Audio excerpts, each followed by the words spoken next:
Hey guys, today I just thought I'd talk to you guys a little bit about how Riot's just sort of announced their sort of pseudo plans for what they want to do with the Nidalee rework. I'm not sure when this is being released, but just kind of based on the way they're phrasing things, I suspect this is going to be available either late this week or early next week. There's some pretty sweeping changes, and actually the changelog is really long. Like every single one of her skills is completely reworked around. So I can't actually fit it on screen anywhere. So I just put a link in the description to the original Riot post where they're talking about everything they want to do with her.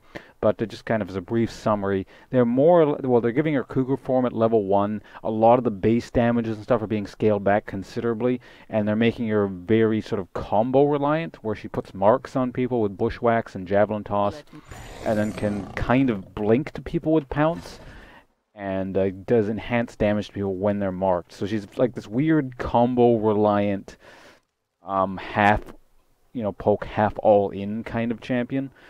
We'll see how that goes. It's quite weird.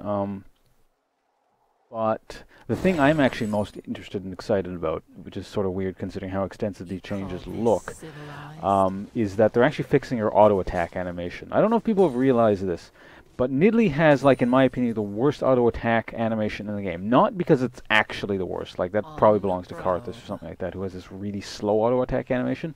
Nidalee's problem is it looks like her auto attack shouldn't suck. It looks fairly crisp, but what happens is the instant the spear hits, see how the spear just kind of floats inside the target and it's like throws off the damage by 0.2 seconds or something. Especially given Nidalee's like craptastic base AD early on and stuff, and you're trying to last hit, that really throws me off because it's like it should be doing the damage, but the spear just kind of floats inside people. I find that so incredibly annoying, so I'm really glad that they're fixing that. And we'll see how the whole kit thing turns out. It's kind of...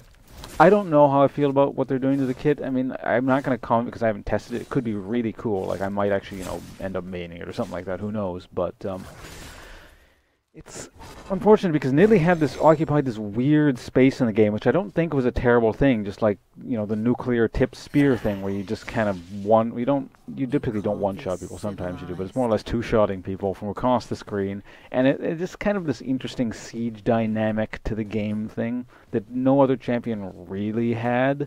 And I didn't feel it was overly problematic. I mean, sometimes I guess it's kind of annoying when you get one shot by a fed Nidalee or something.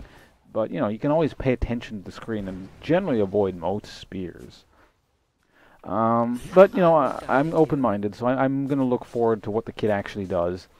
Judging by the numbers, I wouldn't be entirely surprised if we see a return of some sort of, like, tanky Nidalee, or at least, like, somewhat tanky, like a tanky AP Nidalee maybe, because now they have to actually go in and it looks like going in is more damage, but, of course, when you go in, it's riskier.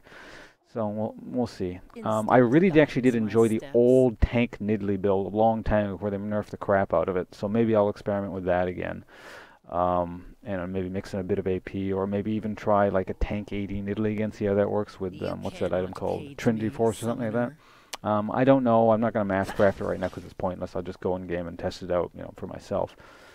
So yeah, as soon as that becomes available, I will have that up and ready for you guys. In fact, I'll probably put that in the description and annotations at the beginning, like I usually do when the video is actually out for actual gameplay and not me theorizing. So yeah, we all have that to look forward to, and yeah, hopefully this new Nidalee rework doesn't suck, because I like Nidalee how she is. I don't think it's a massive problem, as I said earlier, but what the new thing could be even cooler. So yeah, I'll bring you that, guys, as soon as it's available. I'll see you guys around. Goodbye.